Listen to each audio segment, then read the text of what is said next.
to use the time effectively, I can just little bit my background. I'm actually a forester and originally a silviculturist and teacher, and mostly been working with nature management, and I came to the fire issues by prescribed burning because there's actually a concern that there is not too much fire in Finland, which sounds weird if you look at the global context. And but I've been working partly as a hobby with the fire issues about 15-20 years ago, and for 10-15 years nobody was really interested on anything. So, but within the last 5 years there has been a clear difference in the fire interest. Global situation, Mediterranean, Canada, Russia, and lately Sweden, climate change and so on. So people have been more and more interested what's the Finnish fire situation and why there hasn't been many fires in Finland. So this is about what I already say, and of course this whole thing was highlighted about exactly a year ago when Donald Trump made his famous statement about raking, and I was at the top of my career giving interview to the New York Times. So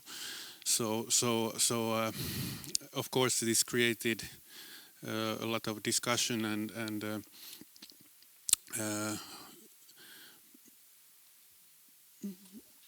okay. Of course, it's the comparison is wild. So it's maybe not fair to look at it. But anyhow, if you look at the Californian landscape and then you look at the Finnish landscape, so maybe it's not fair to compare these. But maybe there was something behind it. So let's take a little bit a look at the Finnish fire situation that we have already kind of thought. I'll go these quickly because there's not much time. But anyhow, we have quite good forest statistics, and here you can see that this is from the state forests, and you can see that in 60s there was last fire with over 10,000 in Tulsa. Last fire was in 70. In Kalajoki over 1,000 hectares, and then 97, the last fire with a couple hundred hectares in Tammela. So as you can see, there was a really dramatic change in fire regime. And here are things, the actions that can partly explain the fire suppression. So this fire watchtower system was established, and also this forest fire warning to prevent open fire. And then in late 60s we introduced the aerial patrolling, the routes that were already mentioned in Teemu's presentation. Then if you look at the situation, actually this is same when we have, actually I can skip it and look at where I have combined the old state forest data to the data from 52, and here you can see also clearly the difference. So now it's if you compare to area of Finland, it's 0.00004. So it's really and typically about, let's say, less than 1,000 hectares. If you compare it to the forest area of Finland, which is 26 million hectares, you can clearly see that it's not much. Also, it's clear that, or good to point out that it's mostly surface fires. Ground fires are quite rare, and the average fire size is Teemu's presentation was 0.51. In the last 20 years it's 0.4, but anyhow its size is same. So you can see that there are lots of small fires and they are low intensity surface fires that do not escalate into large fires. And this is a difference, for instance, in Sweden that I will discuss if I have time. And then the reasons are fire suppression and forest management actions. And let's look at them. So, first, what happened in Finland after Second World War, this is common to all foresters. We were transforming our uneven-aged large forests into even-aged forest and introducing clear-cut system, introducing thinning. We affected tree species distribution. We started favoring pine instead of spruce. And like I said, reducing fuel load with continuous thinnings, and also reduced lately by harvesting slash from cuttings for energy use, and also this led to a smaller compartment size, to a patchy mosaic-like landscape. So if you take a look at here, you could see typical stands. So you have older stands, younger stands, and stands of our main tree species, pine being the dominant, then spruce, and then deciduous trees, birch being the dominant. And if you compare it to the natural and how it's in managed forest, and let's say something like, at least in southern Finland, something like 87% are totally managed forests, you can see clearly the difference. Here's another picture that shows the rotation. So as you can see, there is clearly less fuels in the forest through all the rotation period. Here are examples. Here you can see old uneven-aged spruce forests that were quite typical, that being replaced at least partially by these managed thinned pine forests. There's an uncontinuity in vertical level, as you can see that it's if it burns, it's maybe 1 meter high. It doesn't climb up to the canopy or crown fire, and they're relatively easy to control. Then, second thing, you can see that the thinnings that are done frequently in all kinds of forest, and these are all done by silvicultural, by economical reasons. So this is a byproduct, this benefits for forest fires. And it's a common practice that we thin forest, and this of course reduces the fuel load. Then if we look at the landscape, what's happening here or happened here, you can see that the former large landscape have been like transformed into mosaic-like areas, very patchy. Here you can see that the light areas in the lower picture, they are not fields, they are clear-cut young stands, and as you can see, it's very mosaic. So here we come to the horizontal uncontinuity that we are already talking. So it's very favorable for controlling forest fires or limiting them, because there is uncontinuity because of stand structure vertically, and then there's horizontal uncontinuity because of the forest fragmentations, which is partly explained by the forest ownership, because we have typically a private forest owner. Private owners owe maybe 66%, and they typically owe maybe less than 50%, and they kind of maintain their parcel such that they can get an even income, and this means that there are relatively small compartments, small forest figures. Then there's a third thing that has been also discussed earlier. Here is a classic of Ismo Björn's dissertation, Kaikki irti metsästä, everything out of forest, from area that we are actually quite near, almost here. And as you can see, the forest road network is quite impressive.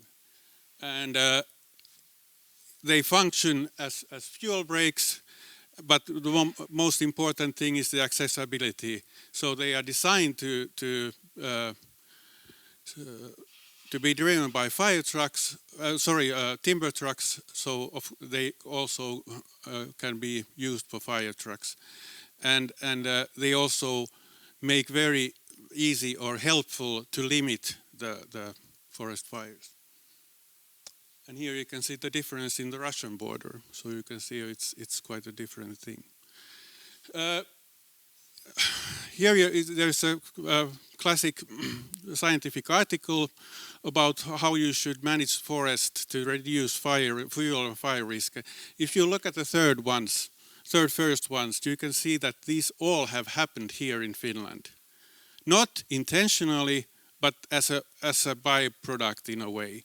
So we have reduced surface fuels, we have increased height to living crown, and we have decreased crown density by thinnings. And in addition to this, we have created a very mosaic, patchy landscape. So there's also a question of reindeer lichens, which comes to northern Finland. So you can see here that the blue is abundant over 20, and now you can see that it's in northern Finland where you have larger forest areas. It has decreased, and it's a question of overgrazing. Here we have a border between Finland and Norway, and as you can see, maybe there's nothing to ignite, nothing to burn, because it's all been eaten. This can have some explanation in northern Finland. Then finally, a quick look at the neighboring countries. So Finland, Russian Karelia, and Sweden. I'll exclude Norway because topography and climate differ so much, but they are about the same, and they have about the same area. Here you can see typically, or the most important one, the escalating trend in the yellow line of Sweden. And as you can see, there is no increase in Finnish ones. And this also shows that the fire regime differs, and even more clearly you can see here that if you look at the Swedish large fires, they have been already for several decades, typically hundreds over thousands, and now lately, 2014, about 14,000, and now last year, several fires near 10,000, and altogether 25,000 hectares. Then if you look at the Finnish, you can see that even in years like last year, there is no big fires, and they should show in Finland, but they don't. So definitely there is. Hi, Rob Connell, Knoll Venture.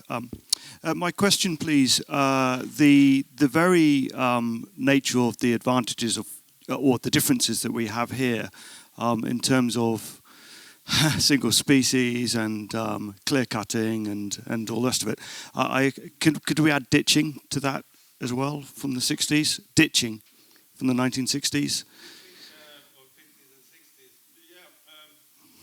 Actually, the ditching should, in my opinion, it should increase because it means that peatlands have been dried. Mm-hmm. So there actually should be more land possible for forest fires, for ignitions. But I probably think that if we take as a forest fire, it probably doesn't show much difference. Of course, if you have forest fires in these drained peatlands, they are quite hard to extinguish because they are ground fires, and you need these things that we already heard with the peat fires to extinguish. But I wouldn't say that the ditching plays a big role if you look at the forest fires. And so if I can sort of add another component to that. So with what you've described, would it be fair to say that what has been positive for reducing forest fires or increasing our luck is also the same things that are negative in terms of biodiversity and carbon sinks of the forest that we have in Finland. Exactly. It's a schizophrenic situation because we have been too effective, like in many other things, if you are very effective in silviculture. So that we have currently, according to our red data book, there's about 3%, and if you take endangered species are tied to the or associated to forest fire areas, and if you take then these certain habitats that have been fire driven, like these dry xeric pine forest or esker forest, and if you take those, so it's even 16%. So it's definitely true what you said, and I'm actually maybe even more working in maintaining all these habitats by fire, which is the other side of the coin. Thanks, Henry, for your presentation. Quite nice to see, though. This is more like a little bit of comment. We are still waiting about results of the Swedish fires and conclusions about them, but if I understand correctly, even the tactics with the fire rescue services which are conducting dealing the forest fires are a little bit different, and there are differences between the working safety regulations, and this leads to that when it's like a forest, normal forest, not a cutted area, open area, forest, you have some limited amount of meters you can actually enter to the forest, put out the fire. So if these are affecting also to our performance in Sweden, if this is correct, this information, then we really have to think about how to deal the fires. What are the real tactics if the working safety regulations in this kind of branch, which is already quite of you have to deal of some kind of hazards even and during normal kind of operations. So the main points you brought out, this is quite nice also to hear and understand what kind of roads for the forests and how the parts of the forests are making the difference in the forest fires. And if there is some more, detailed ideas what are making the situation, not the luck part, but another ones, how we are dealing this is quite interesting. Thank you. Yes, thank you. I think you're referring to this famous anecdote that the Finnish firefighters who went to 2018, that the Swedish firefighters were kind of astonished when the Finnish firefighters really went into the field and extinguished fire because it was too dangerous and their regulations, very Swedish inside joke. But it's true, and the whole idea, actually, in 40, 50 years, there hasn't happened actually any big changes in the Finnish fire regime or suppression tactics. There is about 1,000, 2,000 single fires. It's about from 300 to 800, some years a little over 1,000 hectares. Average size is 0.5, 0.4, 0.6. And it's the suppression is you go there, you put out the hoses, and then you put out the fire, and then you drive home. So it's been working like we say the closet of a train for 50 years or for 40 years. But like you said, I've heard and we discussed with some that if we don't have any more volunteers in the village brigades like there might be in the future, or if there are going to be some, if they are not as tolerable or tough guys as they used to be, yes, we are probably going to have a problem. And this is that some old fire chiefs have been concerned when I have discussed with them. So, Henrik, can you go back to that slide where you show the type of boreal forest over in Scandinavia? Sorry, which I didn't. Where you set back to keep going. Sorry, next one. This one, no, this one. No, the map of Scandinavia. Yep. This one, yeah. Mainly, the big forests I've seen in Sweden and Norway, they happen in the boreal nemoral area. Do I have a pointer? The nemoral is the hemiboreal is the green. Yeah, and the white is and the red is the red is nemoral. Yeah, the yellow area is where I have seen the crowning and the maxims and the mega fire of Sweden, 2014. So they were near the Västerås area. I've also been in the same area. So if Stockholm is somewhere here, so the area was somewhere here. So I don't want to say that Finland is not doing things right. You have to have more than luck just to avoid fires for so much time. So management has a lot to do. But what makes me worry a little bit is that we've seen the global trend of the big fires happening where the ecosystems are changing. And climate change is bringing that change up north. And in the area where the change is narrow, so you get a lot of ecosystems in a short distance, is where the climate is changing faster, is where we see those mega fire. And, well, I will take a look at that data just to see what will be the effects in the next 40 years in Finland. It's been predicted. There was a dissertation from the Finnish Meteorological Institute a couple of years ago. So there's going to be a 5 to 10 days potential fire hazard days within, was it in the next 50 years or something like that.